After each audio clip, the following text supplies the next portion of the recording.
Em nossa infância e na primeira juventude, frequentamos a Igreja Católica com o mesmo respeito com que nos dirigimos hoje a uma reunião espírita cristã. E sempre sentimos, reconhecemos dentro da Igreja Católica prodígios de espiritualidade inimagináveis. Muitas vezes, principalmente nas missas da manhã, quando era possível a comunhão de vibrações espirituais de todos os crentes, numa só faixa de espiritualidade e de fé em Jesus, tivemos oportunidade de ver espíritos santificados que abençoavam as hóstias, e elas se transformavam como se fossem flores de luz que o sacerdote oferecia na mesa da comunhão. Muitas vezes, principalmente do altar daquela que nós veneramos como sendo nossa Mãe Santíssima, vimos irradiações de luz que alcançavam toda a Assembleia. Do altar consagrado a Santa Teresinha de Lisieux, muitas vezes vi partirem rosas trazidas por criaturas desencarnadas, amigos e amigas católicos da cidade de Pedro Leopoldo, sem que eu pudesse explicar o fenômeno.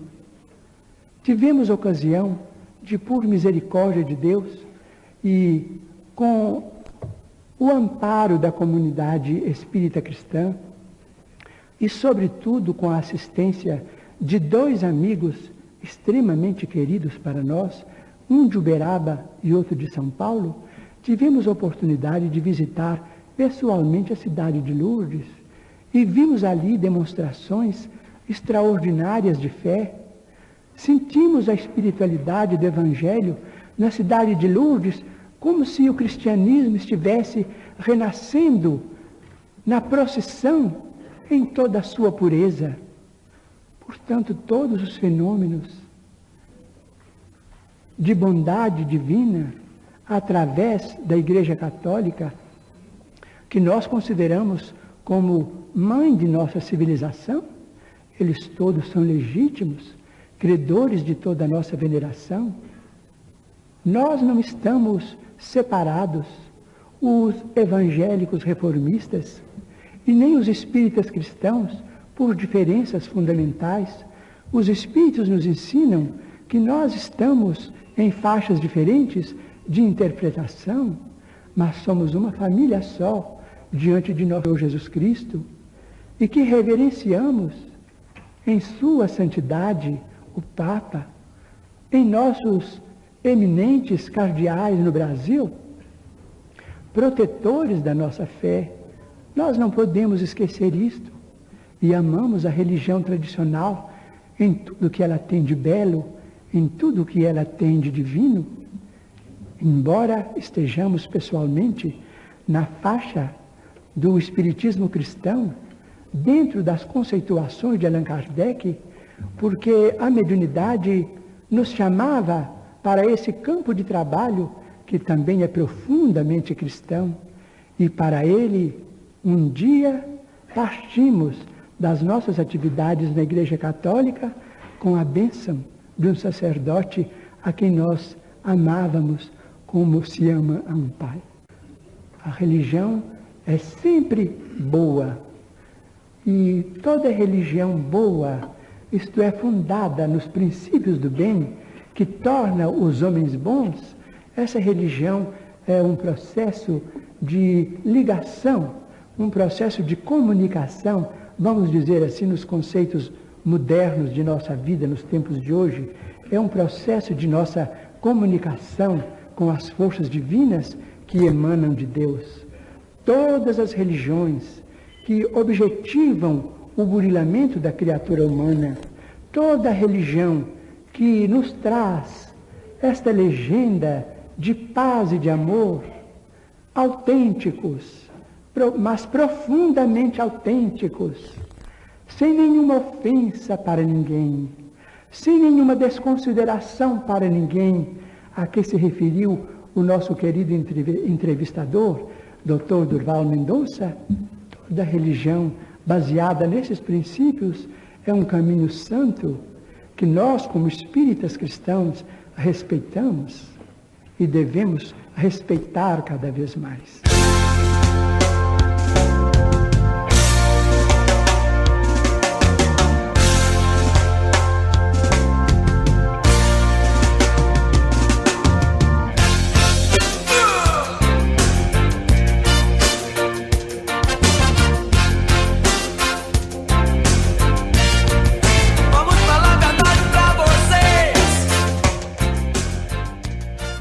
Olá amigos, sejam bem-vindos a mais uma gravação do Pode Saber, Ciência e Espiritualidade. Hoje nós temos uma gravação super especial com a nossa querida e amada irmã Aila.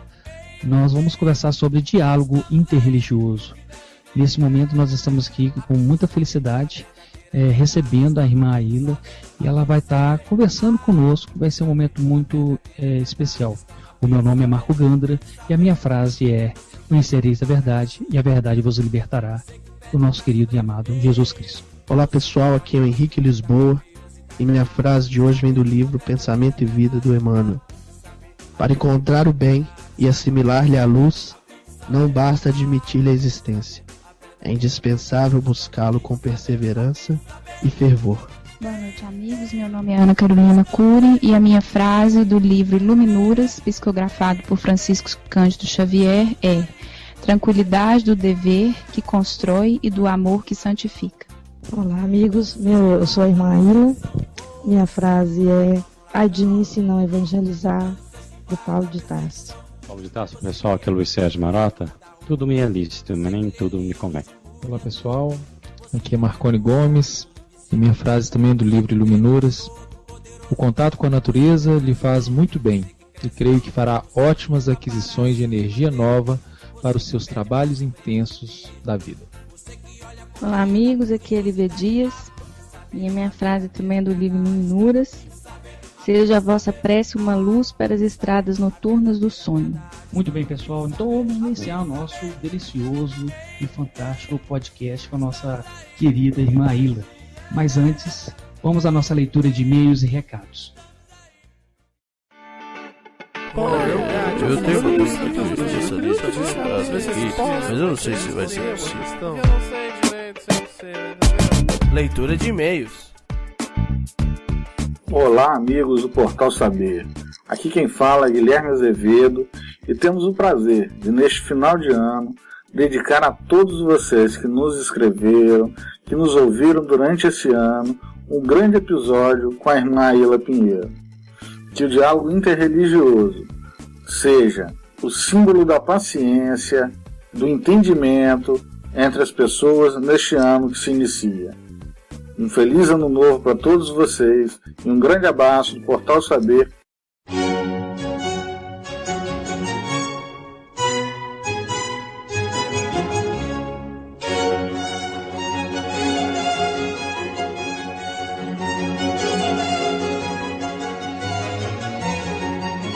Oi pessoal, agora em definitivo para o nosso episódio, vamos iniciar então o nosso bate-papo, diálogo interreligioso. E aí eu já começo a perguntar, né, para a gente ter aí essa visão clara do assunto.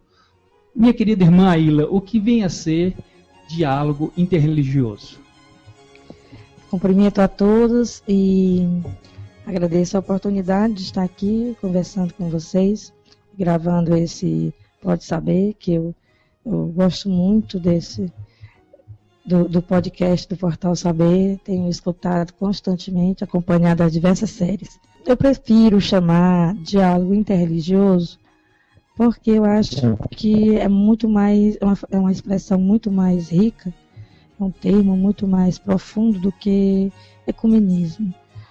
As pessoas às vezes querem fazer uma diferença e dizer que o diálogo interreligioso é quando a gente convive, trabalha juntos ou estuda juntos com pessoas que são de religiões não cristãs e que ecumenismo seria apenas com religiões cristãs. Mas hoje em dia as pessoas têm dificuldade de saber o que é ecumenismo.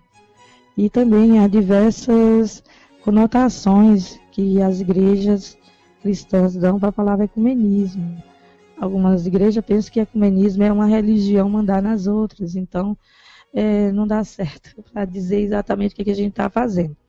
Então o diálogo interreligioso é melhor, é uma expressão melhor, é um termo melhor, porque primeiro diz o que é um diálogo. E ninguém está querendo convencer ninguém de nada e todos estão se respeitando.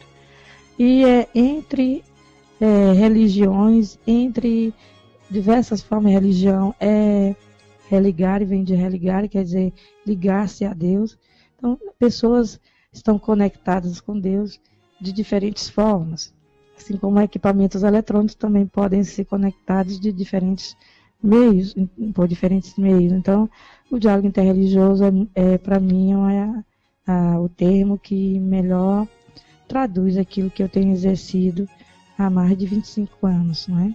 Se bem que agora ficou mais visível, principalmente por causa da tecnologia, dos trabalhos que faço junto com pessoas do movimento espírita, pessoas da igreja evangélica, mas é algo que eu já pratico há muito tempo. Luiz Sérgio, você que é um militante aí do movimento espírita já há vários anos, qual que é a importância, principalmente para o movimento espírita, nós abrimos essa conversa, apesar que na sua essência o espiritismo sempre pregou, né, a abertura entre conversas entre várias denominações religiosas, mas como a própria irmã Ilha acabou de comentar, e aí eu comento, né, o trabalho do ser, que aí ele vem trazendo aí essa aproximação das pessoas, seja católicas, como a irmã Ilha, ou seja protestante, como o pastor Enéas, e isso nos traz uma grande felicidade. E como que você vê esse momento do movimento espírita, trazendo esse ecumenismo das palavras e buscando realmente o evangelho na sua essência? Obrigado, Ganda, pela pergunta, porque você rolou uma bola muito interessante para a gente. A nossa irmã ela falou uma coisa muito interessante, muito importante mesmo. O termo ecumênico é muito, às vezes, mal entendido, ou mal interpretado, ou de diversas nuances, né, que ele se mostra. E já no início eu via como é que existia muita resistência contra a palavra ecumênica, inclusive das igrejas reformistas, né, falando coisas realmente bem pesadas sobre isso. Mas por que isso? Porque muitas vezes a gente vai entender que o ser humano tem as suas dificuldades naturais quando ele trata da questão de chegar na essência do evangelho, que é a paz, que é a alegria para todos, que é a fraternidade generalizada. Existe uma mensagem, estava até tentando buscar aqui, ver se eu consigo achar, do Humberto de Campos, falando sobre a unificação. Quando eu falava sobre ecumenismo, às vezes companheiros meus vinham com essa mensagem do Humberto de Campos. A mensagem dizia, falando da dificuldade de uma unificação da fé. Mas por quê? Que muitas vezes a pessoa que quer unificar a fé, na verdade, como diz Daíla, ela quer autoridade sobre os outros. Então nós temos que tomar muito cuidado com quais são as nossas reais ferramentas e molas para unificar, entendeu? Se você quer unificar, fazer uma espécie de ecumenismo para você mandar, para você ter autoridade moral por sobre todo mundo, de acordo com a vertente da sua interpretação, suas intenções já estão para lá de não ecumênicas, para lá de não, vamos dizer assim, fraternas. E isso, de fato, a mensagem, o que eu entendi na mensagem, para a gente se guardar contra esses propósitos, que podem estar dentro de mim, dentro de você. Sem a gente perceber, a gente pode querer fazer unificar, mas em torno dos nossos propósitos pessoais. Então, o diálogo interreligioso, eu achei uma terminologia bem adequada, exatamente porque ele não pressupõe, né, vou dizer assim, uma unificação generalizada da fé em termos de dogmas, mas uma união das pessoas, primando pela fraternidade, pelo amor ao próximo, e fazendo disso mais importante do que as ideias em si. do que as interpretações dogmáticas, etc. e tal, né, como se interpreta, porque é isso que é a natureza, inclusive, do Espiritismo, é a natureza essencial do cristianismo. Allan Kardec fala, tanto é que ele dizia assim, olha, as pessoas das seitas cristãs são as mais adequadas para entender o Espiritismo. Por quê? Elas conseguem entender essa essência que o Espiritismo tem de busca da verdade, a ponto de dizer, Allan Kardec dizia o seguinte, olha, se você tinha uma seita aí fora, e que ela tem uma coisa que a gente sente ou vê que é verdade, isso que está nessa seita será automaticamente incorporado ao Espiritismo. Se não for uma coisa constatável como verdade, não, mas se for uma coisa que você vê, que é uma evidência de verdade, e não, digamos, só uma evidência científica, não, uma evidência moral, uma evidência que você pensa, óbvio, né? Isso é Espiritismo, automaticamente. Claro, para isso temos que ter conhecimento, e por isso nós estamos conversando com uma pessoa aqui também, que tem conhecimento, que estuda dentro da área dela, né? Uma coisa que é tão importante para nós também, que é a Bíblia. Então, acho que esse trabalho da Ilha sempre foi muito importante. Agora, claro, gente, toda vez que alguém prima por buscar a essência nesse planeta, que muitas vezes nós não gostamos muito dessa questão da essência, gostamos da aparência, né? Allan Kardec diz assim, que um grupo religioso tem muito a ver com desapegar as agarras do pensamento da matéria, né? Das amarras da matéria. E geralmente a gente faz da religião uma questão de forma, indo diametralmente oposto a essa direção, de tentar tirar a essência das coisas, fazer aquilo que Jesus falou com a samaritana, né?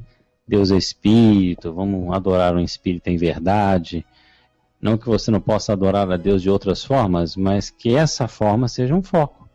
Se a gente perde esse foco da essência, então a gente vai tirando, quando você busca a essência, os muros das formas vão diminuindo.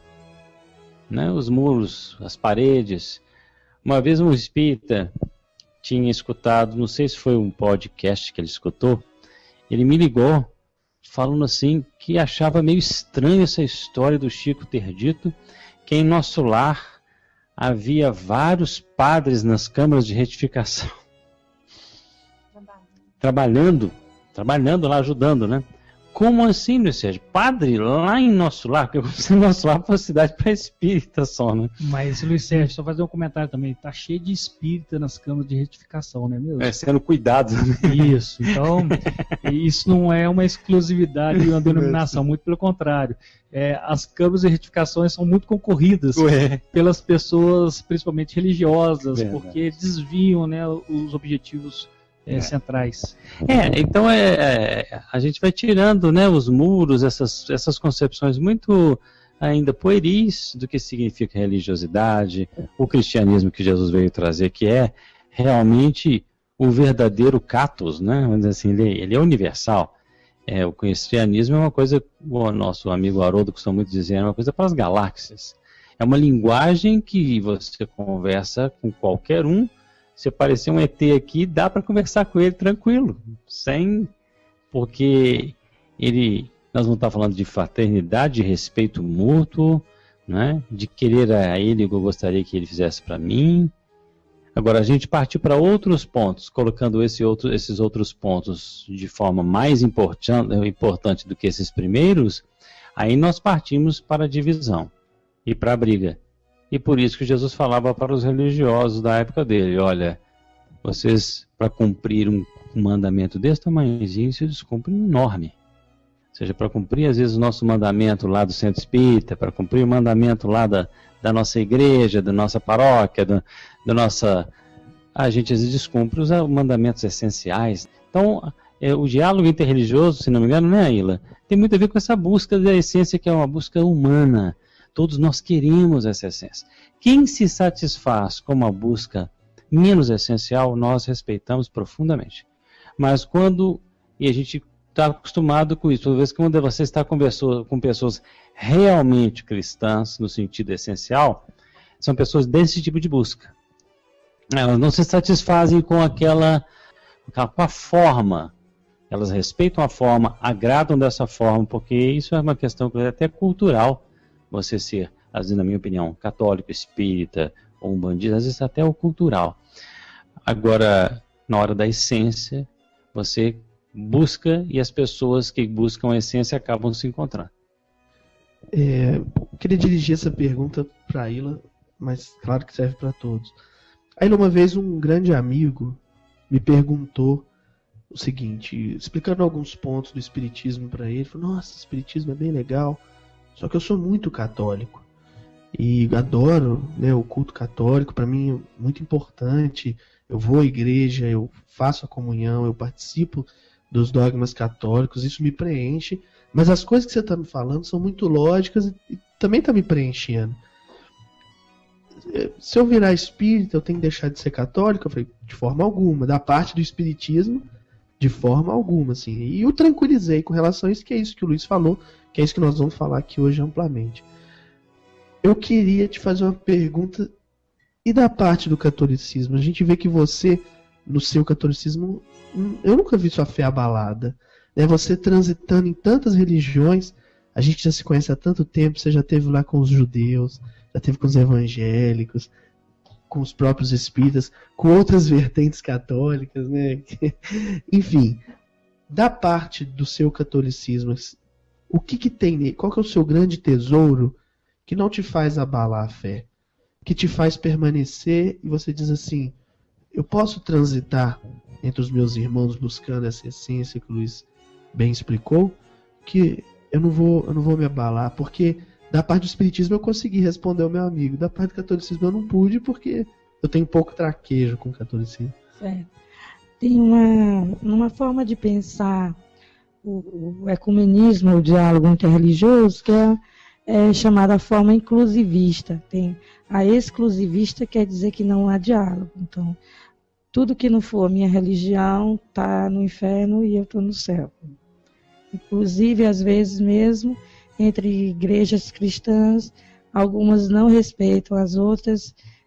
Já ouvi de pessoas evangélicas dizer assim, a minha igreja é a igreja que vai ser arrebatada ao céu sem passar por nenhuma tribulação, e as outras igrejas evangélicas, elas vão para o céu, mas depois de uma grande tribulação, né? Do fim dos tempos. Né? Então, quer dizer, que isso aí quer dizer que não há possibilidade de diálogo, que é o chamado exclusivismo. Agora tem o inclusivismo, que é uma atitude oposta. Então, as pessoas, elas querem ser de diversos grupos. Então, elas querem ser católicas, mas ela também quer ser espírita, e ela também quer ser evangélica e tal. E tem aquela que faz o diálogo, realmente, que é, eu não deixo de ser católica, não me torno menos católica, e vou para, aqui, por exemplo, eu estou como católica, né, como a irmã católica, e vocês estão como irmãos espíritas. Então, quando eu dou uma palestra no centro espírita, é uma católica falando. Obviamente que não é uma católica que está pregando a doutrina católica. Para mim, a coisa não tem nenhuma dificuldade, porque eu sou uma pessoa que me dediquei sempre à Bíblia, procurei, inclusive, fazer os meus estudos acadêmicos sobre a Bíblia, porque aí é um ponto comum, né? Embora haja diversas interpretações da Bíblia pelos diversos grupos, né? que se aproximam da Bíblia, mas quando a gente faz uma interpretação da Bíblia à luz do ser humano, pensando no ser humano, o ser humano, ele é o mesmo em qualquer tempo, em qualquer fase da existência, da história da humanidade. Então, o ser humano que tem depressão hoje é o ser humano que tinha depressão na época de Jesus, tinha depressão na época de Moisés, entende? Então, quando a gente dá uma conotação, a gente estuda a Bíblia a partir do ser humano, que a gente chama uma leitura antropológica da Bíblia, a gente consegue falar para qualquer pessoa. Então, mas, obviamente, é uma católica que está falando, né? E eu aprendo muito, porque aí logo depois eu vou escutar o irmão de outra igreja, vou escutar o irmão do espiritismo, vou escutar o irmão que é evangélico, não é? Vou escutar o judeu, caso ele esteja presente. E então a gente acaba aprendendo, mas não existe, por exemplo, a gente acabou de fazer um encontro dos médicos espíritas de Minas Gerais, não é? E então estava os palestrantes, eu, o Haroldo e o pastor Enéas, eu não estava menos católica lá do que das outras vezes, que sou católica, nem o Enéas, menos evangélico, nem o Haroldo, menos espírita. Então, o Haroldo continua espírita, o pastor Enéas continua evangélico, eu continuo católico, mas nós gostamos de nos escutar e de aprendermos um com o outro, né? Então, aquilo que é possível, porque às vezes, pelo fato das doutrinas serem diferentes, nem sempre a gente entende tudo que a outra pessoa falou, né? Mas, geralmente, a gente fica com perguntas, depois a gente faz as perguntas. Às vezes não bate com o que a doutrina da igreja da gente diz, mas não tem importância, porque numa amizade, num diálogo, essas coisas, como o Luiz falou, não atrapalham, porque o diálogo está no nível do sentimento, do amor, né? E as doutrinas estão no nível da compreensão intelectual. Então, não atrapalha de forma alguma. Às vezes eu posso não entender, mas acho interessante essa forma de pensar. Então, não há necessidade para um diálogo da pessoa deixar o seu próprio grupo. É mais enriquecedor quando a pessoa continua no seu próprio grupo, porque ela vai ser uma pessoa diferente dentro do seu próprio grupo, porque ela lida com outras pessoas. E aí ela vai, quando ela falar para o seu próprio grupo, ela vai falar não só como alguém que está só com aquela visão, mas ela vai também dizer, mas olha, eu ouvi uma coisa interessante da doutrina espírita, que não está em nada contra o que a gente diz, e que pode nos ajudar a entender essa passagem bíblica, a entender principalmente por causa da questão da evolução, né? Que vocês têm muitos estudos sobre isso. Então, eu acho enriquecedor, aliás, o verdadeiro diálogo, a gente permanece com a nossa própria identidade e a outra pessoa permanece com a identidade dela. Então, se a gente está em muitos lugares, a gente acaba tendo uma identidade sem consistência. Então, a pessoa faz a opção para o seu próprio grupo, não precisa ficar migrando de grupo em grupo, mas ela pode aprender. Então, a Igreja Católica tem ambiente de estudo, que as pessoas devem ser convidadas e deve ter abertura para elas. O Espiritismo tem muitas oportunidades da gente estudar juntos, e a gente escuta as palestras, e aquilo que entendeu e aquilo que não choca com nada do que a gente pensa, é muito bem-vindo, entende? Mas aí a gente continua no nosso próprio grupo. Porque se a gente mistura tudo, se a gente é uma coisa e é tudo, aí a gente acaba não sendo nada. É porque a mesma pessoa que vai no catolicismo, se sente católico, se sente espírita, e daqui a pouco ela se sente evangélica, daqui a pouco ela se sente judeu, daqui a pouco ela se sente do Islã. Então, é porque ela não sabe direito o que é. Dá a impressão que ela está sempre tomando atitude baseada no medo, né? No medo de... Eu conheço pessoas que passaram por várias vertentes por medo de estar erradas. Isso. Eu vou ser espírita nesse momento com medo de estar errado, de não ser espírita. Agora eu vou ser, sei lá, budista com medo de não estar sendo certo, não sendo budista. Então sempre está sendo tomada uma atitude baseada no medo. Isso, de fato, a pessoa acaba sendo ninguém mesmo. Isso. Há um problema na identidade, nesse caso, né? Então é bom manter aí uma identidade de grupo, porque quando a gente participa de um grupo mesmo que a gente é fixo, a gente tem coisas a fazer. Então a gente faz como grupo, colaborando com outros grupos, mas a gente faz enquanto grupo. Então, quer dizer, se eu tenho uma ação social para fazer, e eu vou fazer como católico, como evangélico, como espírita, né? Então a gente eu acho muito importante essa questão da identidade. Acho muito interessante comentar isso, Aila. Que eu me recordo, eu gosto muito de ouvir podcasts de católicos, protestantes também, porque a gente escuta muito o Evangelho. E eu gosto muito disso. Eu não me importo, nem muito pelo contrário. Eu até gosto muito de ouvir. E é lógico que às vezes a gente escuta algumas coisas que eu acho que é engraçado. E uma certa vez eu estava escutando um pastor falando sobre apologética. E falando que você converter um testemunho de Jeová, você converter um espírita é muito difícil, porque se você falar para eles, Jesus existe? Sim, Jesus existe. Então isso é difícil. Se você pega uma pessoa que ela não é cristã, aí fica mais fácil.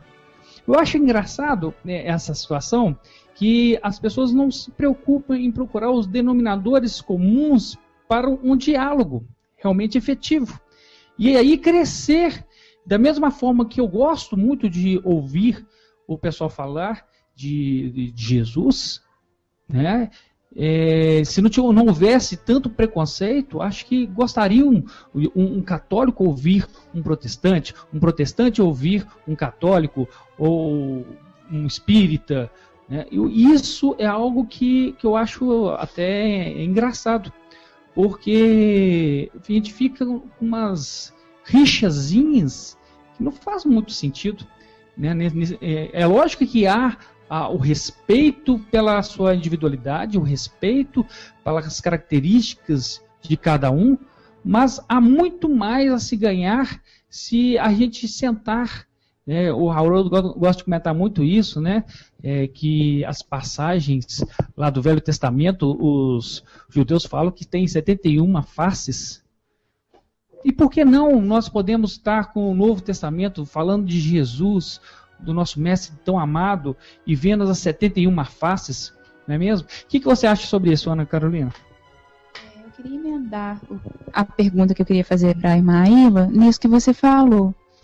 Pelo que você disse anteriormente, me parece que se a pessoa se mantém no seu grupo, mas escuta, quando ela volta, isso ajuda a diminuir o preconceito dela mesma e abrir a mente das outras pessoas do grupo dela para diminuir esse preconceito também. Mais do que seria, talvez, se fosse uma pessoa que busca apenas aquilo que a agrada em cada grupo diferente.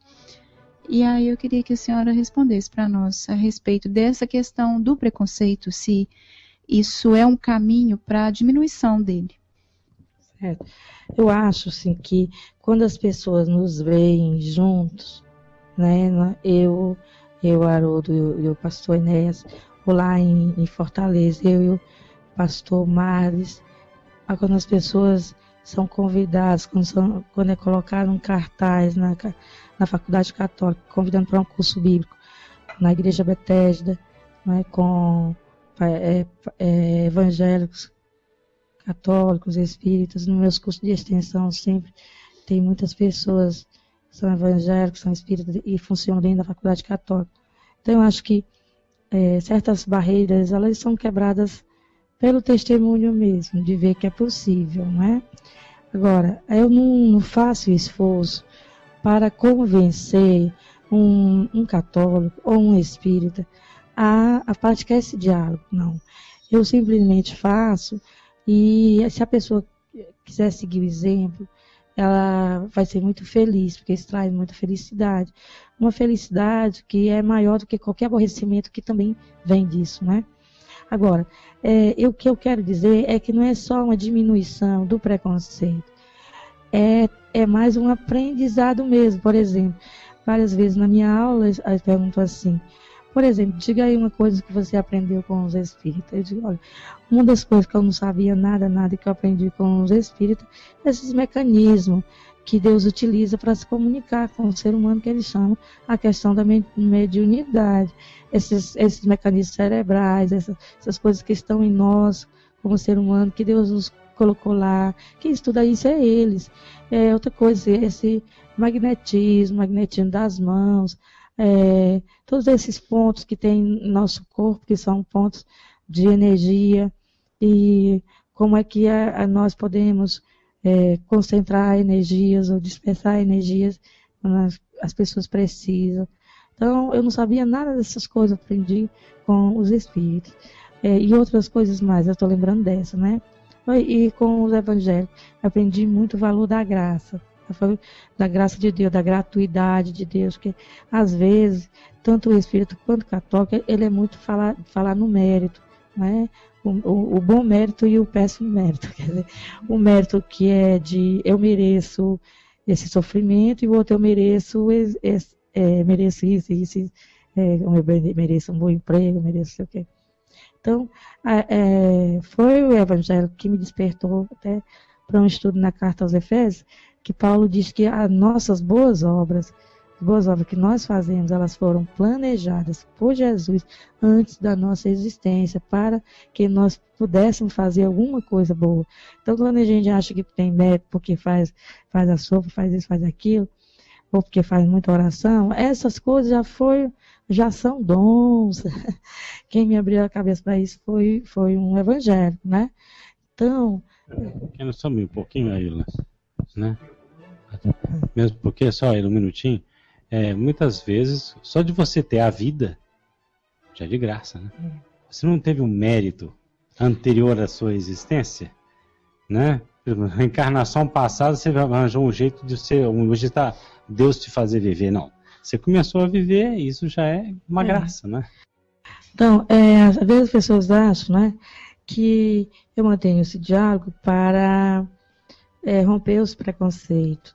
Mas acontece que o preconceito não é uma coisa que vem da religião.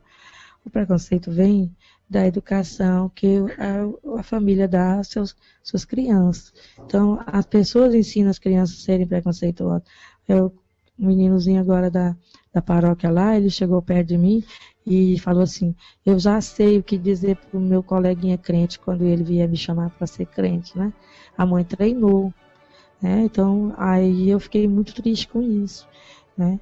Então, quer dizer que ele, por ele mesmo, brincaria com um colega dele que é evangélico sem nenhum problema, mas a mãe está ensinando a que ele tenha preconceito, dizendo que o menininho evangélico só tem o objetivo de levá-lo para a igreja, ele já está com a resposta decorada para dizer. Então, não é uma coisa da religião, as pessoas usam a religião para manifestar preconceito, mas a religião mesmo, ela não tem preconceito, nenhuma delas. Toda aquela questão do judaísmo, a lei mesmo de Moisés, ela não manda ter preconceito com ninguém, ela diz que é para amar ao próximo, seja ele quem for. Não é? O Islã mesmo no Alcorão não tem nenhum preconceito, não é? Com ninguém, não ensina nenhum preconceito para ninguém o Alcorão, e muito menos Jesus Cristo. Então, as pessoas, elas têm preconceito porque elas têm um problema de imaturidade afetiva, elas não aceitam o diferente, e elas foram ensinadas na família, não é?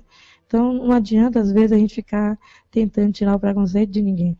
A pessoa tem que se convencer de que é possível, que não dá...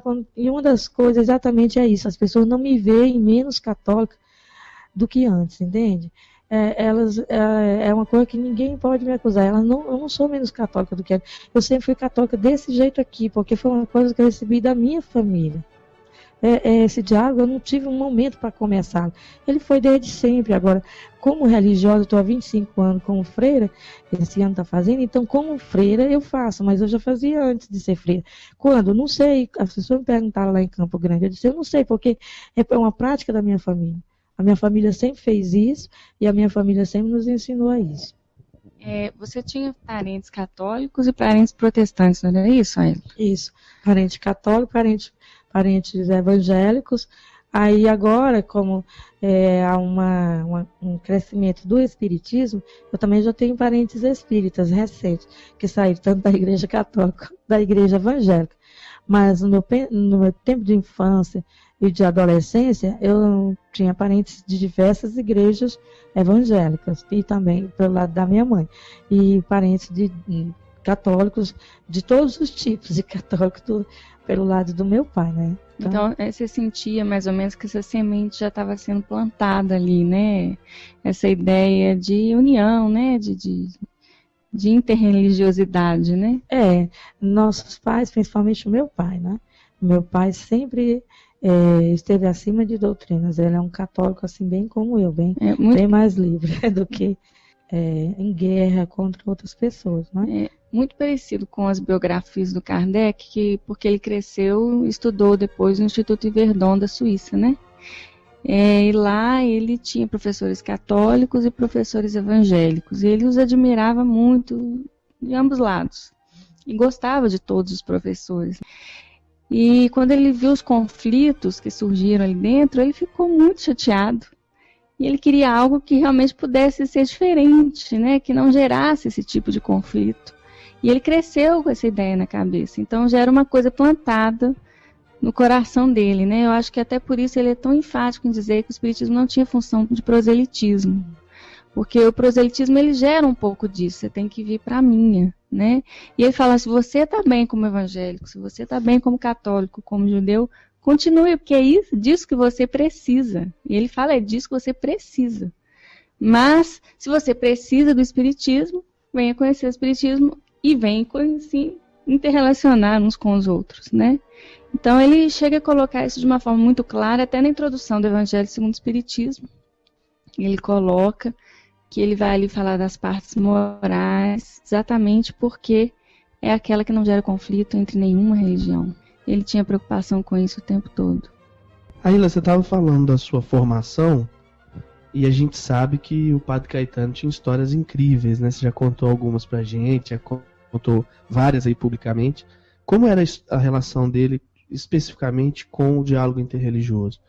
Você presenciou um momento disso? Como era? Eu sei que ele atendia multidões, né? Provavelmente ele não deveria perguntar a religião da pessoa, pelas histórias que você conta pra gente. Como era essa postura dele? Eu tenho certeza que nesse aspecto também deve ter te ensinado muita coisa, né? Não só não discutia, ele falava muito, ele tinha autores da preferência dele que eram protestantes, tem bastante igreja evangélica na nossa paróquia que surgiram depois dele. Ele deu terreno para elas. A Igreja Assembleia de Deus também faz parte desse movimento de regularização do lugar, não é? Que era um terreno da União, todo o bairro pertencia à Marinha. E quando foi tudo acertado com escrituras, elas receberam da mesma forma. Ele conversava normalmente com o evangélico. Uma vez ele foi, até eu me lembro que ele foi fazer um curso com uma pessoa espírita que era sobre o poder da mente. Então ele foi muito criticado. Aí eu me lembro de um dia que ele foi dar aula para a gente, aula de Bíblia. Ele falou assim: agora estão dizendo que eu sou espírita só porque eu fui fazer o curso sobre o poder da mente. Tô nem aí para eles. Ele disse desse jeito, tô nem aí, né?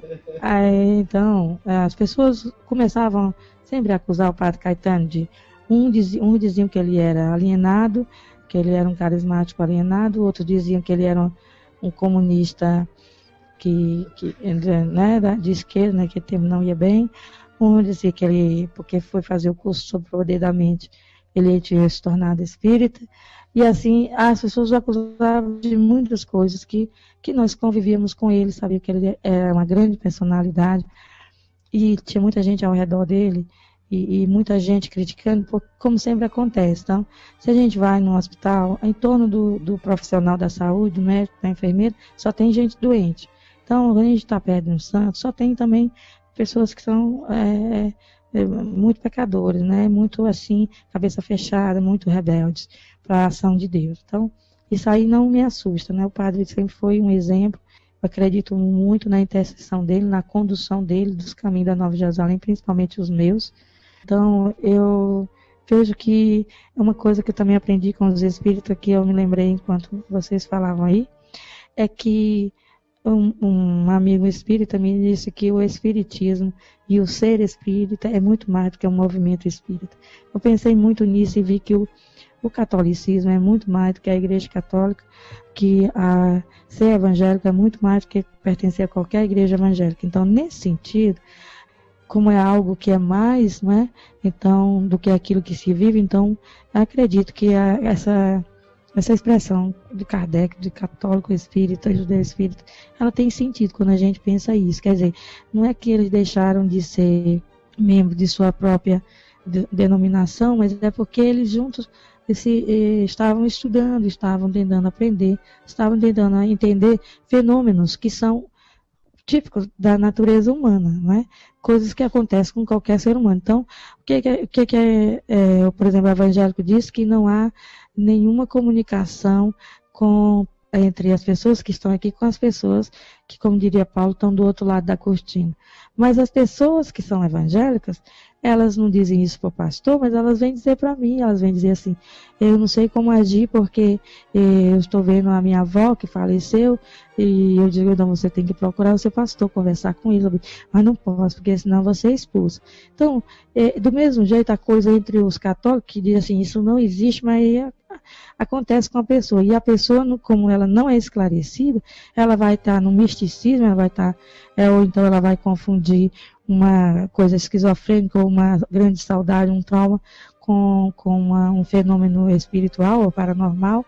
Então, não seria melhor a gente parar de negar as coisas, tentar entender, estudar junto, estudar com quem já está estudando, ver como é possível isso, quais são os mecanismos que estão em nós, no nosso corpo, na nossa mente, para a gente tentar entender. Se alguém me procura, o que é que eu digo? Eu digo simplesmente que não existe, né? Então, e adianta dizer que não está acontecendo quando está contra fatos, argumentos. Então, como entender esse fato? Como saber o critério? Qual é o critério para discernir uma verdadeira experiência espiritual de uma experiência esquizofrênica ou de um trauma, né? Então, eu acho que é dialogando que a gente aprende uns com os outros. E aí a gente não deixa de ser aquilo que a gente é, mas a gente tem que aprender juntos. Eu penso assim, quem tem que aprender junto. Então não tem um preconceito por nada que a doutrina espírita diga. Às vezes eu não entendo, às vezes eu não concordo, mas preconceito eu não tenho. É maravilhoso. Olha, a Ilha, ela fez um resumo muito importante no que ela está dizendo aí. Porque muitas vezes, nós estamos falando aqui com uma moça aqui, a nossa irmã Ilha, ela estuda muito a Bíblia, é uma pessoa que é dedicada a isso, ela dá aula de interpretações bíblicas, sabe das interpretações dos grandes cientistas da interpretação bíblica de hoje, e sabe inclusive das espíritas, uma boa parte já, de tanto conviver com a gente, com Haroldo Dutra Dias. O que ela está dizendo aqui? Que muitas vezes a gente se apega a uma interpretação do que está lá escrito, muitas vezes uma interpretação em cima de uma palavra praticamente inexistente, que às vezes foi um problema de tradução, às vezes, então você interpreta daquele jeito, e aí de repente a vida vai lhe trazendo evidências, como essa que ela acabou de dizer aqui, são evidências que todo mundo vai vivendo, mas porque você se apegou àquela específica interpretação, você não pode ver a evidência, você não pode enxergar a evidência, e isso é um caso, isso é uma situação séria.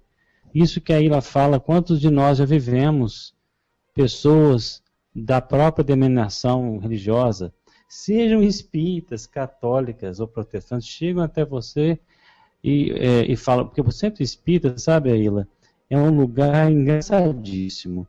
Às vezes eu chego lá para a pessoa estava passando por situações fenomênicas graves, difíceis mesmo, né? E eu falei, pô, você disse que vai ao psiquiatra, você vai ao psicólogo. Não, mas você tá louco se eu falar isso com o meu psicólogo? E, quer dizer, ele não pode falar com o psicólogo, ele não pode falar com o padre, ele não pode falar com o pastor. Aí pingava lá, né? Quer dizer, mas por que não pode falar? Porque vai contra, é uma evidência que vai contra algumas interpretações que estão ali já antigas, obsoletas. Isso não pressupõe. Por que Galileu Galilei fez aquela nova interpretação heliocêntrica? A igreja não acabou? Acabou ainda? Acabou a igreja católica depois daquilo? Não, mas no entanto, muita teoria foi pro ralo, não foi? Foi. Muita teoria foi pro ralo. E não acabou a igreja por causa daquilo. Porque isso é outro assunto, isso é outro esquema. Porque certas coisas não são o núcleo da fé, entende? Isso. Então as pessoas às vezes querem tomar uma passagem bíblica ao pé da letra, ou criticar a doutrina de outro grupo, sabe? Como se isso atingisse o núcleo da fé. Para o católico é fácil. O núcleo da fé é chamado no símbolo apostólico, que alguns chamam de credo, porque a primeira palavra em latim é credo, né? Então, crer que Deus é Pai, né? Crer que Deus enviou Jesus Cristo, crer Deus criou criou, mas não em 6 dias, né? Mas que é Deus que dá a existência de todos os seres, é isso que quer dizer criação, que nós temos que prestar conta a Deus da nossa vida, que existe vida após a morte.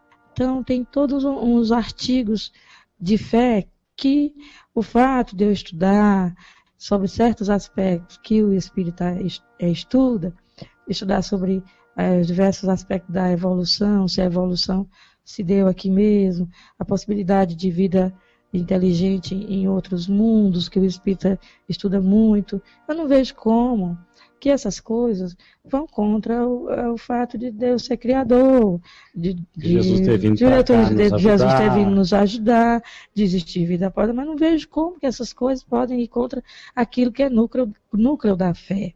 Só um minutinho aí, Ilha. Porque a Ilha acabou de dizer aqui para a gente o credo espírita. Ela acabou de dizer aqui o que Allan Kardec, no livro O que é o Espiritismo, no diálogo com o padre, diz quais são os fundamentos essenciais do Espiritismo. A crença em Deus, a crença na vida após a morte, a crença nas consequências dos nossos atos, inclusive depois da morte, e na lei de amor como a promulgada por Jesus Cristo junto a nós aqui. Quer dizer, nós estamos falando alguma coisa diferente em termos de fundamento?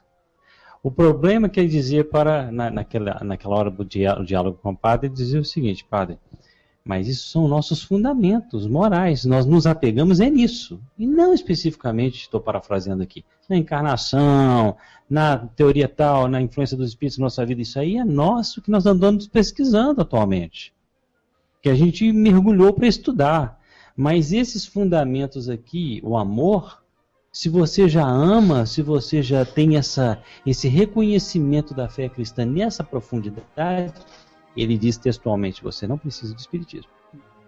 Então, o que a Ilha acabou de dizer, fiquei prestando atenção, ela dizendo, olha, o credo católico é esse, crer em Deus, Jesus Cristo, vida após a morte, né, consequências dos nossos atos, responsabilidade por eles. Esse ela falou o credo que Allan Kardec diz que é o credo espírita. Ele diz, nós nos unimos a todos os cultos através desses fundamentos. Passou disso para os pontos secundários, menores. Se você colocar e confundir, colocá-los como sendo ponto primordial, você vai brigar. Uma coisa também, além desse aprendizado, é o fazer coisas juntas. Então, é preciso maturidade para estarmos juntos de pessoas com doutrinas diferentes. Então, a primeira coisa que eu gosto sempre de dizer não é uma questão religiosa, a intolerância não é por causa da religião, não é que a religião faça alguém intolerante. As pessoas são intolerantes e buscam religião, e os mais intolerantes buscam a religião para ser, porque a religião tem a ver com o sagrado, então ele vai transferir para Deus a intolerância que ele tem, vai matar em nome de Deus, vai ferir em nome de Deus, etc. Mas é uma questão de imaturidade afetiva, né? E uma educação familiar que não tratou essa imaturidade, até fez com que prosperasse a maturidade, né? Imaturidade. Agora, tendo a pessoa um pouco de maturidade afetiva para aceitar o diferente, o grau mais básico do diálogo interreligioso, do respeito ao outro, é fazer coisas juntas. E fazer coisas assim juntas, coisas que dependem da vida. A vida depende dessas coisas, como por exemplo, um hospital. Se tem que fazer uma cirurgia e é urgente, não dá para perguntar se a enfermeira do lado é evangélica, ou é espírita, ou é católica. Então o médico não vai querer saber dessas coisas, temos que salvar a vida, então não há tempo para ficar pensando em doutrinas. A outra coisa é esses cataclismos que as pessoas de diversos grupos religiosos se sensibilizam e fazem alguma coisa juntos. A cesta básica junto, é a questão da saúde juntos, as roupas, não é? Essas coisas todas que a gente pode fazer junto. Então, enquanto você vai trabalhar e não tem muita conversa, então já dá para fazer alguma coisa junto. Agora, isso aí é o nível mais básico, não é? De comunhão entre grupos diferentes. Depois vem a questão dos estudiosos, pessoas que têm sede do conhecimento, querem saber a verdade, não interessa de onde é que elas vêm, que a verdade vem. Quem explicar melhor esse ponto, para mim tá bom. Então, as pessoas querem, e aí essas pessoas têm geralmente um senso crítico, que se o que é a explicação da outra não ficar muito consistente, ela saberá filtrar. Então, é um ambiente por isso que é mais fácil para mim e o pastor Enésio e o Haroldo, a gente estar juntos dando palestra, porque estamos no âmbito da pesquisa. Da busca. Da busca. Sincera, né? Sincera, honesta. É uma honestidade intelectual, que se o outro tiver certo, a gente admite que o outro está certo sem nenhum problema.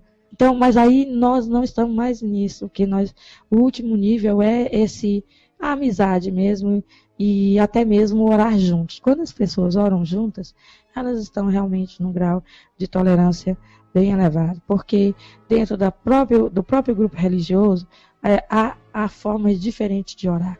Então, se você vê no Espiritismo, tem pessoas que não gostam de uma reunião mediúnica. Então, tem pessoas que oram na terceira pessoa, que Deus nos faça assim, né, fica no nível dos desejos. Do mesmo jeito lá no grupo evangélico e no grupo católico.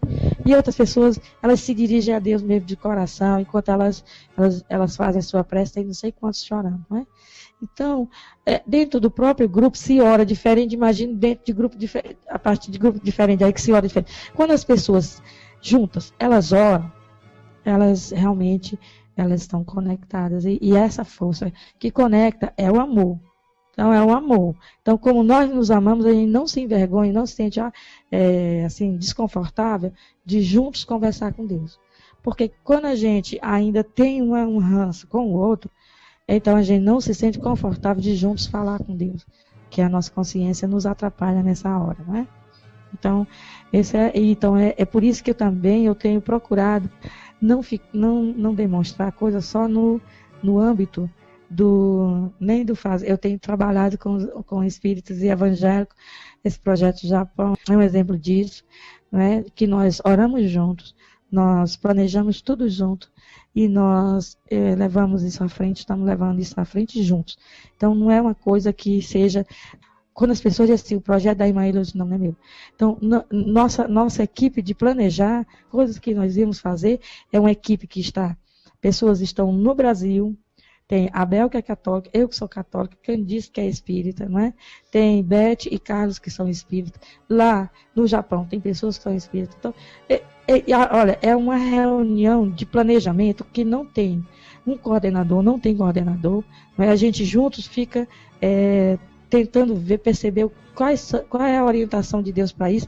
E não só, são de credos diferentes, são credos diferentes e lugares diferentes, porque uns estão no Japão, outros estão no Brasil. Fazer só um parênteses, que eu achei muito importante isso, mais uma vez, que ele está falando. Ele está falando realmente de cadeira, viu, gente? Uma preocupação que estava numa mensagem aqui, que eu tinha falado a respeito dela no início da nossa reuniãozinha de hoje, uma mensagem do livro Contos desta e da Outra Vida, psicografado por Francisco Cândido Xavier, do Espírito Humberto de Campos, chamado Religiões Irmanadas. A preocupação de um espírito, que estava até assim, meio brejeiro, era exatamente a preocupação de que, quando começássemos a querer irmanar as religiões, já começássemos a querer fazer isso em níveis institucionais. Só dar uma olhadinha o que ele fala aqui, que o Espírito fala assim, ó. Os Espíritas falam aqui: comentávamos a convivência de se emanarem as religiões em favor da concórdia no mundo, quando meu amigo Tertuliano da Cunha, desencarnado no Pará, falou entre brejeiro e sentencioso. Ele disse: gente, é necessário pensar nisso com precaução. Ideia religiosa é degrau da verdade e o discernimento varia de cabeça para cabeça. Exaltam vocês a excelência de larga iniciativa em que os múltiplos templos sejam convocados à integração num plano único de atividade. Não é isso, viu, gente? O diálogo interreligioso não é isso. Entretanto, não será muito cedo para semelhante cometimento. Ele conta uma lenda amazônica de que a onça resolveu reunir todos os animais para ter o mesmo culto, o mesmo jeito. E no final era uma grande armadilha. A onça e as cobras fizeram pasto. No final da mensagem, para que não seja muito longo, né? Ele diz o seguinte: a união de todos os credos é meta divina para o divino futuro, mas por enquanto a Terra ainda está fascinada pelo critério da maioria. Como vemos, é possível trabalhar pela conciliação dos religiosos de todas as procedências. No entanto, segundo notamos, será preciso enfrentar a onça e os amigos da onça. Onde o melhor caminho para a melhor solução? Então eu acho um dos melhores caminhos é fazer dessa forma espontânea que a irmã tem feito. Arregimentando pessoas que espontaneamente amam essa ideia, que vão fazendo no entorno dela, né, e no entorno de outros interessados, porque se você começar a querer, então vamos fazer um movimento institucional ecumênico, não funciona. É isso aqui que vai acontecer. Porque o que aconteceu com os animais? Quando a cerimônia ia meio caminho, com as raposas servindo de locutoras para entreter os ouvintes lá na floresta, as serpentes deitaram silvos estranhos sobre os crentes pacatos. As aranhas teceram escura teia nos orifícios do antro, embaçando o ambiente. Os abutres entupiram a porta de saída, e a onça cruel avançou sobre as presas desprevenidas, transformando a reunião em pavoroso repasto.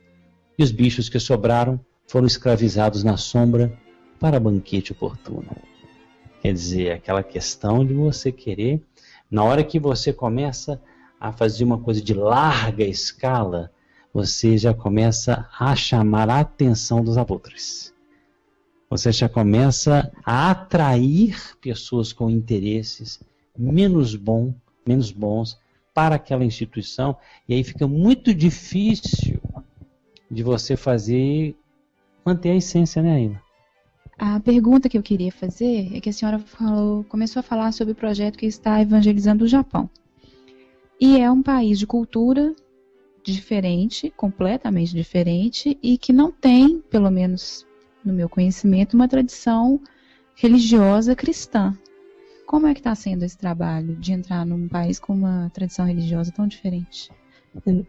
Nós nomeamos o projeto não de evangelização, mas de colaboração com a divulgação do evangelho no Japão, colaborando com quem já está lá, não é? Então, muitos brasileiros e também dos nossos vizinhos aqui, dos países de língua espanhola, foram ao Japão para trabalhar nas fábricas, né? Então, essas pessoas, elas foram, às vezes já faz alguns anos, mas elas se fecharam em núcleos, né? Brasileiros morando sempre perto. As empresas têm quem faça o trabalho de interpretação dos idiomas, tem os intérpretes, eles não se preocuparam em aprender japonês, né? Então eles ficaram muito em gueto, e aí existe poucas pessoas na igreja católica quanto nas igrejas evangélicas, quando há muita gente nas igrejas por causa mais do misticismo, e não porque o misticismo o oriental gosta muito, né? Então mais por coisas assim, como exorcismo, alguma coisa assim, mas não permanece por muito tempo. E no âmbito do espiritismo, pelo que nós tivemos já dito por eles mesmos, né?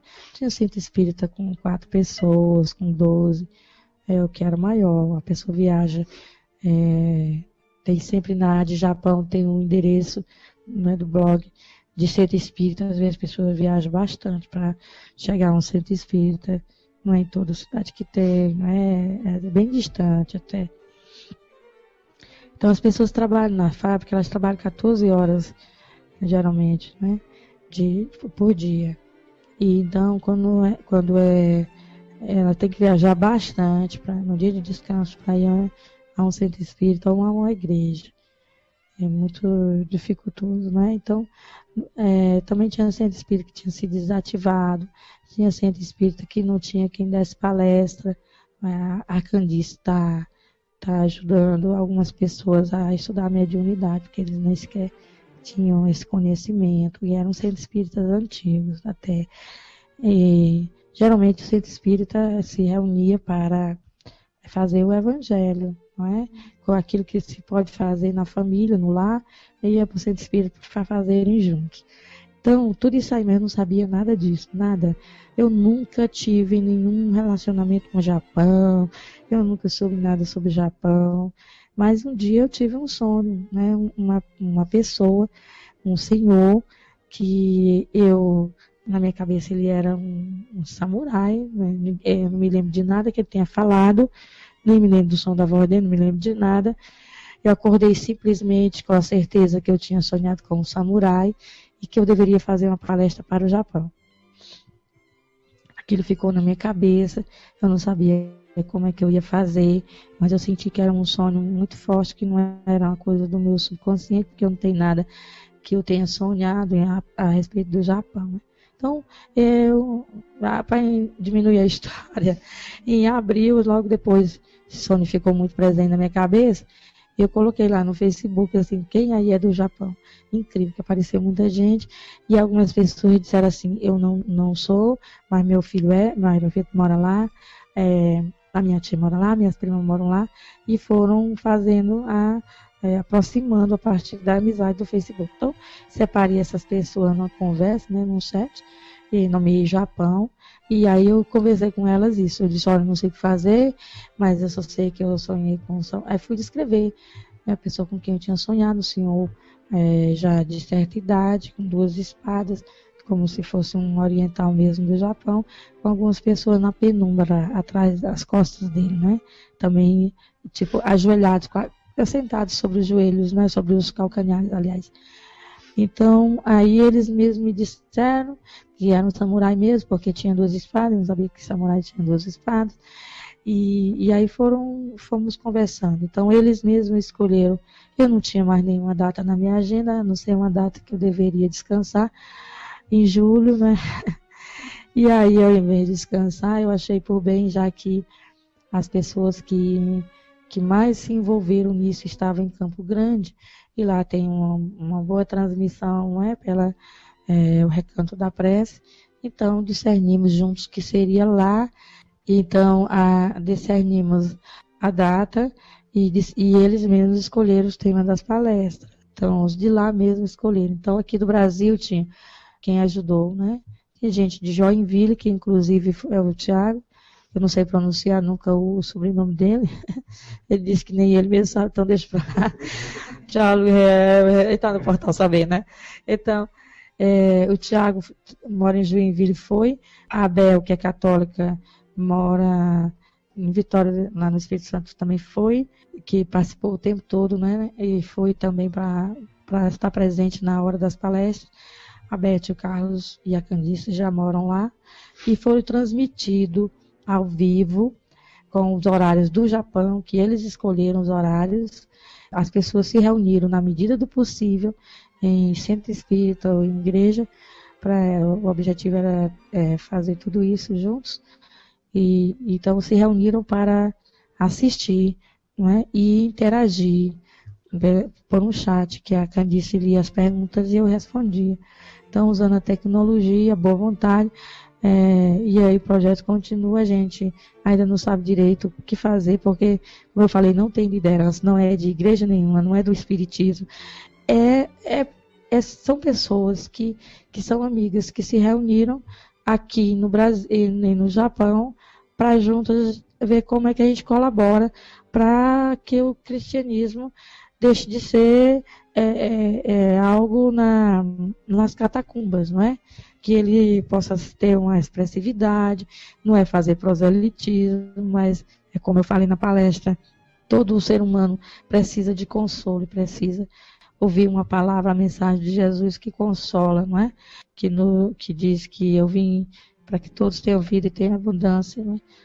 Para curar as nossas dores, libertar os cativos e etc. Então, a palavra de Jesus faz bem para todo mundo. Então, levar essa palavra de Jesus, se interessa se eles vão ser cristãos ou não, eles têm que conhecer essa palavra, porque há muito suicídio. O problema principal do Japão é o suicídio, ele é cotidiano, é em grande número, porque as pessoas ficam vazias, as pessoas não têm sentido na vida para elas viver, elas têm medo de viver. A morte aparece como uma sedução, como uma coisa mais viável naquele momento, né? Então, se já tivesse a mensagem de Jesus, elas não teriam, chegariam a esse ponto da depressão, porque aí elas teriam um sentido na vida, não é? Então, se a pessoa está deprimida e não vê um sentido na vida, ela acaba dando fim à própria vida. Então, eu estou muito empenhada nisso. Por enquanto, nós estamos orientando. Fizemos como Paulo, né? Jogamos a mensagem, agora estamos tentando ver se as pessoas amadurecem, que questões elas têm, que dificuldades elas têm, né? Então, uma pessoa, Sônia assume que casou-se com... Agora ela está divorciada, mas o ex-esposo dela, que conhecia muito bem o francês e é japonês, ele conhecia muito bem o francês, e então ele traduziu o Evangelho segundo o Espiritismo para o Nihongo, o japonês, né? Então, já para o ambiente espírita já dá para ter alguma coisa. O demais, muito difícil, porque os principais espíritas são brasileiros e as obras todas estão em português. E então não dá para dar de presente para ninguém, né? É isso que eles reclamam. Estou apenas dizendo aquilo que eles são muito abertos. Eles realmente contaram todas as suas dores, todas as suas dificuldades. Eu me sinto responsável.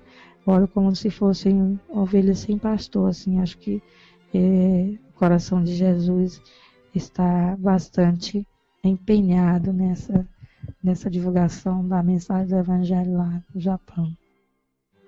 É inspirador para nós também, Aila. Às vezes nós recebemos alguns e-mails, algumas mensagens de pessoas de outro país e comentando conosco que, poxa, aqui não há centro espírita ou qualquer outro tipo de denominação religiosa que ele se afinize. Pessoas da Europa, que a Europa hoje está passando por uma situação meio complicada. As pessoas que são mais espiritualizadas estão em ilhas. E não há como fugir disso. E quando nós percebemos e sentimos que a internet está auxiliando essas pessoas que nos dizem, poxa vida, que maravilha. Gostaria que essas mensagens estivessem aí traduzidas para que eu pudesse passar para outras pessoas, como você acabou de falar. E aí eu vou rogar agora, eu que sou o pedidor oficial do Portal Saber, estou rogando a você que sabe japonês, que sabe inglês, que sabe espanhol, francês e quem sabe Esperanto, não é mesmo? Nós estamos precisando do seu trabalho. Seja para traduzir obras escritas como essas que a nossa amiga falou agora, ou seja, até mesmo para legendar as palavras que nós estamos colocando aqui, porque elas precisam chegar a outras pessoas. Há uma necessidade muito grande que essas outras pessoas recebam e entendam essas características todas. Então nós rogamos, né, com esse petitório, que é muito característico, e eu sempre peço aí, tarefeiros, por favor, estamos aí. E eu falo, tem irmãos nossos aqui da América do Sul pedindo para que o material do portal seja traduzido em espanhol. E eu acredito que você, irmã, também tem essas mesmas dificuldades, essas mesmas solicitações em seu trabalho.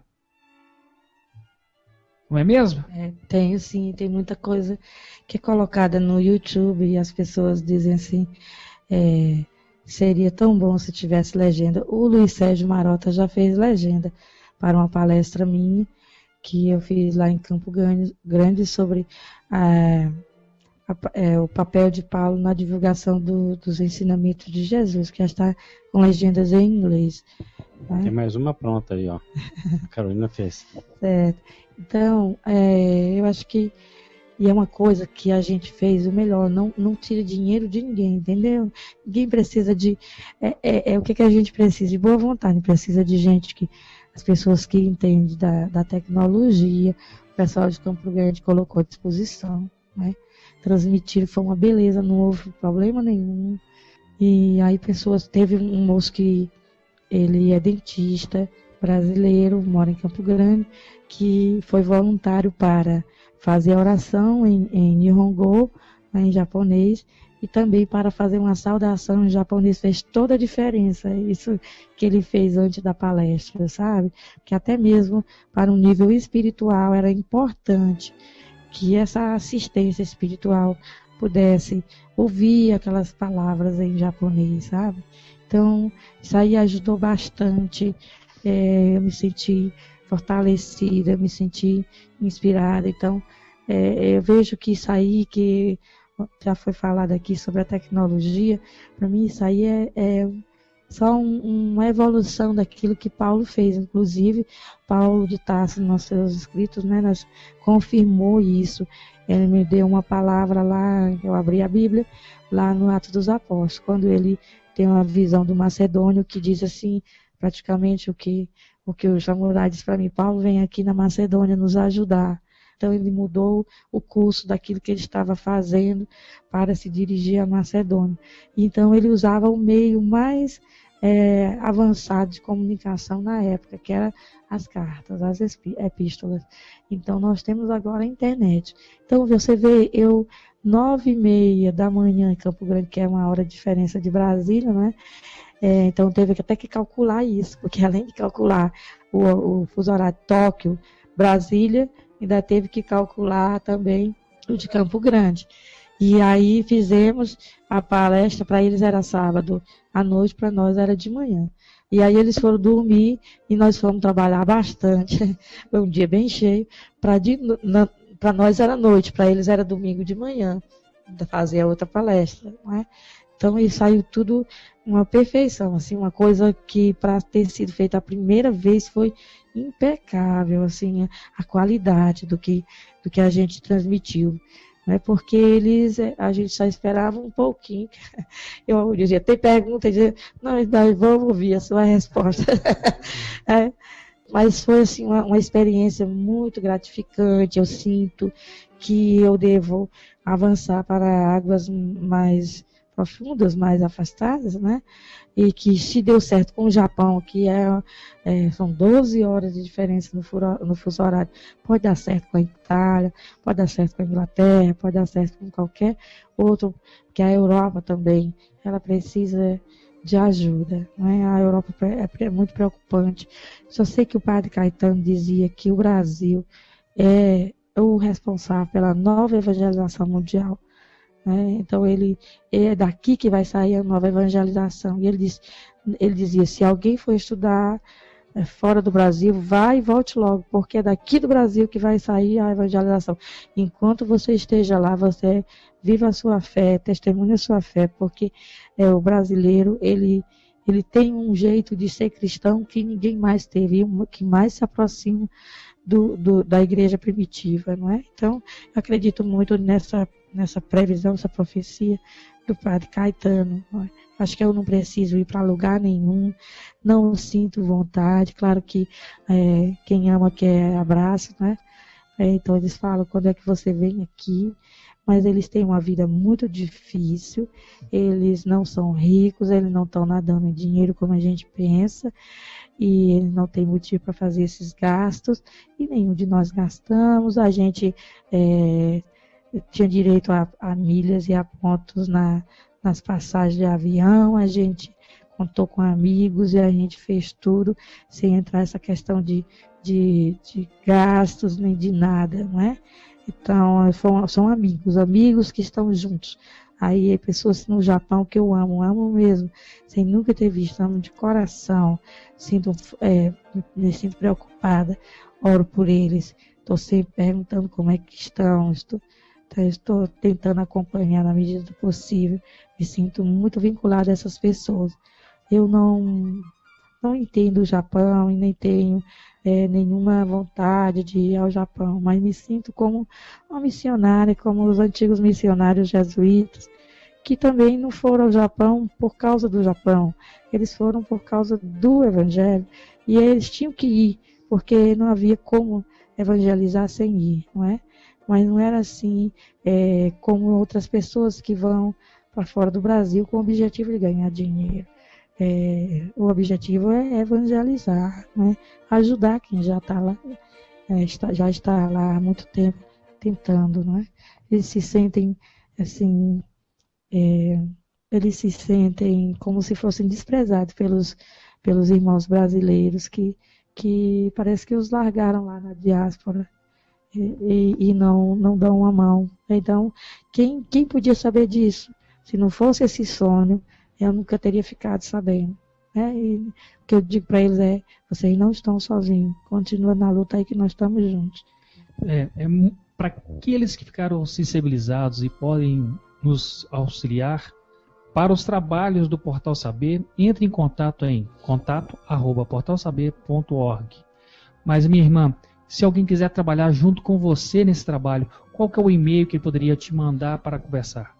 Quem for amigo do Facebook é fácil, né, também. Agora pode ser pelo e-mail ailapinheiro@bol.com.br, né? É o meu e-mail e a gente pode conversar. A gente fez uma conversa, um chat no Facebook para isso, né? Que a gente está desde abril juntos. E sempre que alguém quer colaborar, seja de qualquer forma, fazer parte, perguntar o que o Tiago fazia. O Tiago é seu amigo. E é exatamente, isso é importante. Ele deu maior força, inclusive ele foi lá, estava presente lá em Campo Grande, de Joinville para Campo Grande, porque ele é amigo, né? A função dele é ser amigo. E é muito importante para mim essa função dentro da equipe, a função de amigo. Para apoiar, para na hora que a gente quer desistir, a pessoa ter um ombro para chorar, né? Um ombro virtual, mas é importante. Então, as pessoas que querem orar, que querem traduzir, que têm contato, que tem alguém lá no Japão. Então, é engraçado que as pessoas que moram no Japão, são brasileiras, moram no Japão, se conheceram através de mim. Irmã, e o samurai já reapareceu em sonho para dar mais alguma orientação? Não, graças a Deus. Não, não só porque esse tipo de sonho que eu tenho, ele é porque eu levo muito a sério. Então, foi como um sonho de ir para Nova Jerusalém, né? Então, eu não vejo, eu só me via dentro de um lugar e eu sabia que tinha que ir para aquele lugar. E eu levo isso tão a sério que pode deixar só nisso mesmo, que daí para frente a coisa continua. Agora, o pessoal que lida com a mediunidade, né, a Candice, que ela deu assistência a muitos, como é que você diz, desencarnados, né, lá no Centro Espírita de Campo Grande. E então, isso aí tudo foi só com ela mesmo, porque é uma história longa. Acho que um dia vocês têm que trazer a Candice para falar sobre isso. Então, um trabalho que aconteceu no nível espiritual, enquanto estava acontecendo um trabalho no nível material, no plano físico, como vocês dizem. Eu estou sabendo de coisa, estou sabendo de plano físico, plano espiritual. Então, no plano espiritual, eles foram orientados, né? Coube a mim estudar, eu passei a ler muito sobre a cultura, sobre como tinha sido a evangelização, como que foi a ação do Francisco Xavier, São Francisco Xavier, né? A Sônia Sumi falou que o Chico Xavier de vocês, né? O Chico aqui, mineiro, também tinha dito várias vezes para ela que o Japão deveria ser evangelizado, né? Porque ela morava lá, então que ele tinha se interessado. E aí teve toda essa parte que a Candice recebeu de orientação, né? A Beth recebeu vários desenhos mediúnicos que já estava recebendo antes do samurai vir para o meu sonho, e que ninguém entendia, mas aí foi colocado assim, dava uma história em quadrões, né? Porque os desenhos são grandes, né? Então conta uma história, e essas pessoas lá não sabiam nada sobre esse negócio do Japão, nada, né? Então foi a Candice e nem contaram para que não influenciasse, né? Então foi a Candice e a Beth que discerniram essas coisas lá, porque elas é que lidam com isso, né? Eu não entendo. Então isso aí foi com elas. E hoje vocês sabem quantificar o alcance, quantas pessoas estão sendo contactadas? Olha, a rede? Qualquer, olha, no dia tinha, enquanto eu estava fazendo as palestras, não só o pessoal do Japão, mas muita gente da Europa estava conectada. Agora, os grupos se reuniram para assistir juntos, né? Então, tinha vários grupos, mas eles são pessoas, e foram principalmente brasileiros, né? Mas eles tiveram um alento e também para saber que podem ajudar os próprios japoneses o que é mais importante que eu acho foi que foram reativados alguns estudos que não tinham sido. E nós mandamos bastante coisa, né? Peguei os DVDs que eu tenho e passei tudo transferidos para ele. Só um momento, eu quero fazer uma propaganda desses DVDs da Ilha, que são espetaculares, viu? Eu sou colecionador dos DVDs dela de carteirinha. Sempre mando e-mails lá e as irmãs, companheiras, que eu agradeço muito, estão me enviando os DVDs. Então, aquele que desejar adquirir esses DVDs, entra no site da Nova Jerusalém. Qual que é o site certinho? O melhor é um e-mail, irmãs, sem o tio, né? @novajerusalém@gmail.com. É o melhor que tem. Aí lá recebe as instruções, não é? Maravilha. Não deixe de obter informações. Solicite aí a relação de temas, que são temas variados. E realmente são maravilhosos os temas. Laíla, eu assisti um dia a palestra e eu vi que eles participaram ao vivo, não foi? Foi. Isso para eles deve ter sido muito importante, né? Eu achei muito interessante. Participaram ao vivo, fizeram questões, tudo. Eu tô com um texto aqui do A Caminho da Luz aí, que eu achei muito interessante. Só um minutinho, gente. Esse texto fala sobre a China atual. Só que essa China atual é de 1938, né, quando o livro foi psicografado por Chico Xavier. E o Emmanuel diz o seguinte, é o Emmanuel que escreve esse livro e diz o seguinte: a falsa interpretação do Nirvana disturbou as elevadas possibilidades criadoras do espírito chinês, cristalizou-lhe as concepções e paralisou-lhe a marcha para as grandes conquistas. Aí depois ele diz o seguinte: a China, como os outros povos do mundo, tem de esmar neste século os valores obtidos na sua longa e penosa caminhada. Aí depois ele diz: destas palavras não há de inferir que a invasão japonesa, na sua incrível agressividade, estava lá atrás, esteja tocada de uma sanção divina. O Japão poderá realizar na Grande República todas as conquistas materiais. Usando a psicologia dos conquistadores, poderá melhorar as condições sanitárias do povo, rasgar estradas e multiplicar escolas. Mas não amortecerá a energia perseverante do espírito chinês, valoroso e resignado, que poderá até ceder-lhe as próprias rédeas do governo, enchendo-o de fortuna, de suntuosidade e de honrarias, sem desprestígio do seu próprio valor, porquanto a China milenária sabe que os espíritos de rapina embriagam-se facilmente com o vinho de sangue do triunfo, e tão logo o luxo lhes amoleça as fibras da desesperação, todas as vitórias voltam automaticamente à reflexão, ao raciocínio, à cultura e à inteligência. Foi o que nós estamos vendo aí. O Japão deu aquele boom, chegou a ser ali par e passo com os Estados Unidos na década de 80, vocês lembram disso? A segunda potência econômica mundial, e depois veio o amolecer, né, ali, ó, amolece as fibras da desesperação. Os jovens japoneses começaram a ficar muito fúteis. Eu sei que eu, né, dou aula para japoneses, às vezes eles falam: olha, jovem hoje no Japão, eles são muito fúteis muitas vezes, não tem mais aquela vontade de estudar, de crescer, né? Porque o excesso de conforto amolece o caráter. Nós sabemos disso, frase do livro Evangelho segundo o Espiritismo, né? Pessoa com muita facilidade vai amolecendo o caráter, e a China começou a crescer, né? Claro, não estamos entrando no mérito da questão de como ela cresceu, a questão do escravagismo, nada disso. Mas eu achei interessante a questão do Japão aqui, que depois desse momento, todas as vitórias, na verdade, a vitória do conforto, da excelência, voltam automaticamente à reflexão, ao raciocínio, à cultura e à inteligência. E de repente ela, nossa irmã, pode estar tendo intuída para aproveitar esse momento em que aquela nação chegou ao topo e o suicídio começou a encampar. Por falta de quê? Da reflexão, do raciocínio, a cultura, a inteligência e o amor desse Cristo. E como Jesus nos fala, né, nenhum das suas ovelhas se perderá, então tem esse consolo. Agora, irmã, eu vou te pedir, muitos de nós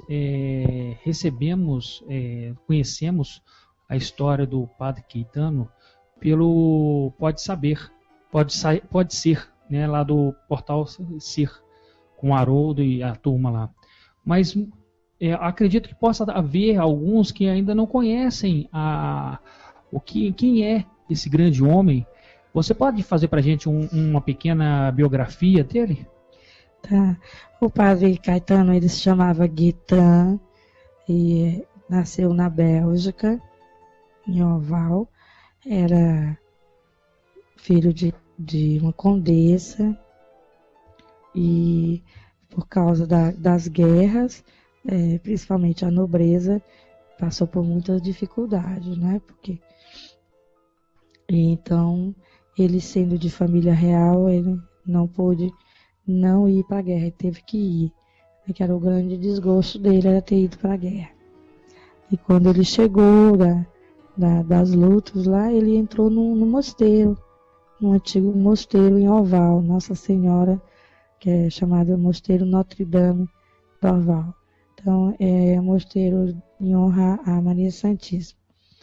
E lá ele ficou vivendo uma vida de penitência, de silêncio. Esse mosteiro é muito assim, rigoroso, ele é de 1200 e pouco. Então, ele é um mosteiro rigoroso, mas ele queria isso, não é? Esse estilo de vida. Então, em parte, por causa de tudo que ele viu na guerra, não é? Então, ele, lá no mosteiro, se estudava muito a Bíblia. O padre que era responsável pelo estudo da Bíblia estava ficando muito velhinho. Então, mandaram o Padre Caetano para estudar em Roma, para substituir esse padre que ensinava a Bíblia, visto que o Padre Caetano demonstrava ser aquele que mais era dedicado, né? Eles viram que ele amava muito, né, a estudar a Bíblia. E então ele foi para Roma para estudar, mas quando ele chegou lá, era uma época de mudanças. Foi a época anterior ao concílio, chamado Concílio Vaticano II. O Concílio Vaticano II foi de 1962 a 65. E antes do concílio, a Europa toda pedia renovação, pedia evangelização, pedia que tirasse o latim das missas, pedia que os padres tirassem a batina e fossem para o meio do povo trabalhar, ficar junto com o povo. Então, era um momento de renovação da igreja que culminou no concílio. Então, o Padre Caetano estava muito tempo no mosteiro e não sabia dessas coisas assim. Quando ele chegou lá, ele ficou encantado com aquilo, né?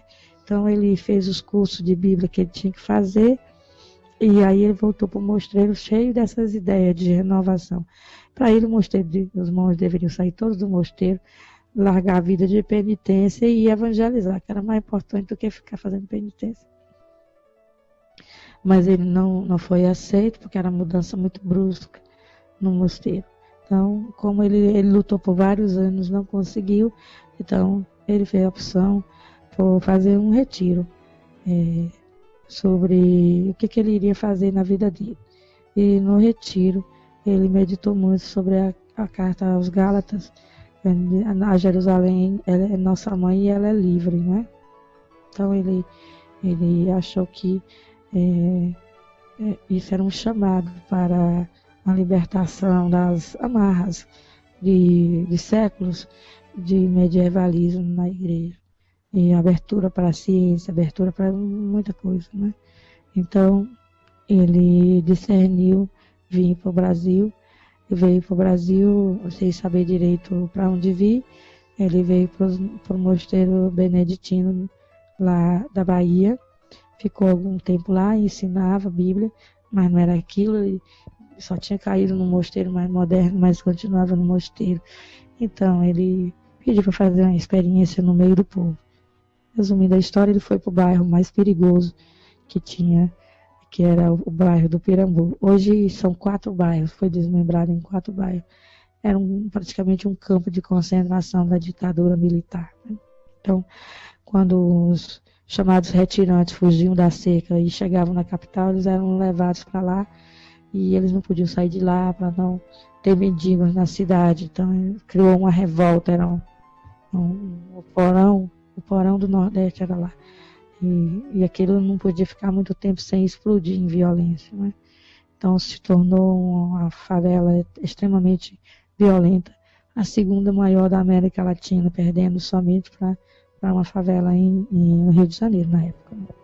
Então ele assumiu esse bairro com amor e com dedicação, com oração. Esse bairro hoje é um bom bairro para morar, um bairro normal como qualquer outro, que tem tem violência, porque em qualquer lugar tem, mas a gente se livra para tirar o estigma de que é um bairro violento, né?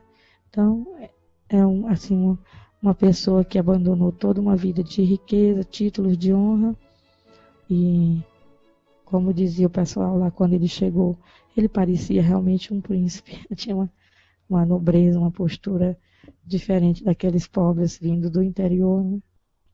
Então, ele tinha dons, era uma pessoa muito, muito normal mesmo, assim, que ia na casa dos paroquianos para tomar café, para visitar, mas pro fim da vida foi que ele se dedicou mais aos estudos. Mas ele adotou muitas crianças, ao todo foram 54 crianças que têm o sobrenome dele, mas que hoje são adultos. Então, ele chegou a conhecer, eles chamavam de pai, fazia questão que eu chamasse de pai, e os netos chamavam de vô, né? Então já tem netos jovens, assim, com 20 anos, até dos primeiros filhos, né? E ele investiu muito na infância, achava que o bairro ia mudar quando tivéssemos novos adultos vindo de um ambiente que não era a violência, que tivessem recebido amor, né? Então ele nunca chegou a ver o bairro na tranquilidade que está, ele apenas semeou, que não somos nós que estamos usufruindo. Ele chegou a ver o bairro um pouco melhor, mas não do jeito que está. E ele tinha muitos dons, assim, de cura, principalmente, né? Nunca fez alarde, nunca foi uma celebridade. As pessoas contavam umas para as outras. Vinha gente de muito longe e eram curados. Então, quando alguém dizia que tinha sido curado por ele disse: Jesus é bom. E aquilo cortava a conversa. E ele tinha, assim, uma presença, assim, muito forte, que se a pessoa quisesse, assim, idolatrá-lo, não conseguia, porque ele tinha, assim, uma presença moral, né? E também outra coisa que ele tinha era que quando ele tinha as ideias dele sempre grandiosas, né? Ele motivava qualquer pessoa a apostar tudo naquela ideia. Então eu dizia assim: isso aí que o senhor falou, daqui a 300 anos a gente consegue fazer, não é? E aí ele dizia assim: bom, tudo bem se for em 300 anos, mas se você puder fazer em menos de 300 anos, eu vou ficar mais feliz ainda. Ele nunca desistia, pensava grande, né? E realmente hoje, em parte do que a gente vive, a gente deve a essas ideias grandiosas dele. Então ele tinha um sonho de que a Bíblia fosse estudada por pessoas diferentes. Ele falava a dona de casa, a criança, o operário, o médico, o advogado, o rico, o pobre, o religioso, o padre, tem que estar na mesma mesa estudando a Bíblia, não é? Então agora a gente só diz a pessoa da outra religião também. Então, para ele, o estudo bíblico verdadeiro é esse que se faz na pluralidade das opiniões e dos credos, né? E das idades, e do nível de conhecimento, porque ele diz que um doutor em Bíblia, e muitas vezes aquelas mulheres sofridas que perdiam os filhos para os traficantes, ou que eram os filhos mortos pelos traficantes, eram essas senhoras que ensinavam a Bíblia para ele. Então, eu sempre acreditei muito nisso, sabe? Muito mesmo. Aquela pessoa mais simples, às vezes, é que ensina a Bíblia para a gente. Eu tive várias experiências também nesse sentido.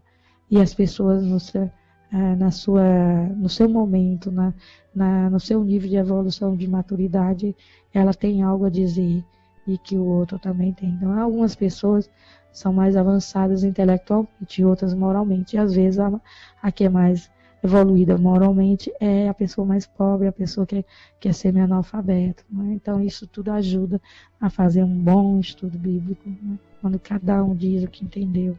Era o sonho dele, isso.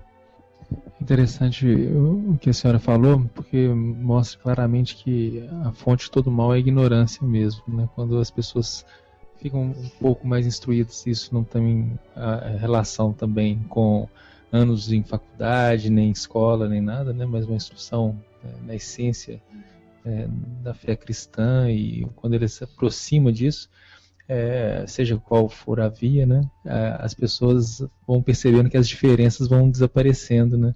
Então, a partir do momento que a pessoa fica mais dentro, né, do conhecimento da fé cristã, ela desconhece que ela é diferente do outro e ela se torna um igual. E isso, o amor faz esse link de uma maneira verdadeira. E o que a gente vê que você disse muito bem, é que, na verdade, é o preconceito que é ensinado, às vezes, para a criança, né? Às vezes, as crianças de outros credos brincariam no mesmo parque com a maior facilidade, e é o adulto que, às vezes, ensina aquela criança a ser racista, a ser preconceituosa, e isso separa as pessoas. Maturidade afetiva, igual ela falou, né? Eu acho que esse momento que a Ilha está vivendo, eu achei muito interessante, e isso que ela falou do Gaetan também, muito interessante, como essas grandes personalidades, porque isso é para que você que está escutando aí do outro lado, na linha, vamos dizer assim, né, entender que essa busca é uma busca que envolve, como disse a Ilha, um pouquinho de maturidade afetiva, você não considerar que somente os seus, da sua agremiação, as pessoas da sua família são as mais especiais do mundo, no sentido de que existe gente como de uma pessoa analfabeta pode te dar, uma pessoa muito pobre analfabeta pode te dar lições morais incríveis de Bíblia. Quer dizer, essa mentalidade é uma mentalidade genuinamente cristã. E nós nos denominamos aqui cristãos, tanto nós espíritas quanto a Ilha, não é porque nós escolhemos alguém para ser bairrista, não. Que isso fique bem claro. É porque nós buscamos uma essência universal do entendimento das leis de Deus, e Jesus Cristo para nós até agora foi quem mais representou isso de forma essencial, materializada. Essa essência dessa pluralidade, do amar a todos indistintamente como eu vos amei, a gente encontra isso em Cristo. Se você buscar alguém aí outro, você pode me falar, nos fale. Nós estamos aqui abertos, mas até hoje encontramos isso em Cristo. Allan Kardec encontrou isso em Cristo. Os espíritos que por ele se manifestaram falaram, pergunta 625, ó, o maior ícone a ser copiado e seguido aqui, Cristo, né? E você pode olhar, estudar e ver que isso é uma evidência.